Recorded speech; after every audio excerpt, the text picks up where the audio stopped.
May problema ba ang buhay mo? Huwag kang mag-alala. May advice ako. Pakinggan mo. No. Alam nyo, ganyan talaga ang buhay. Parang life. Basta yung importante ay mahalaga. At kung saan ka masaya, dun ka happy.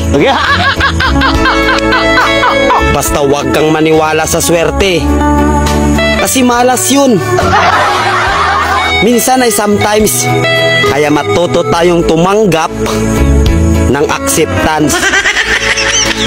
Halimbawa, for example, ang baby ay sanggol. So kung di mo intindihin, you don't understand. Basta kaibigan, lagi mong tatandaan that wherever you go are there. At the end of the day, ay gabi na.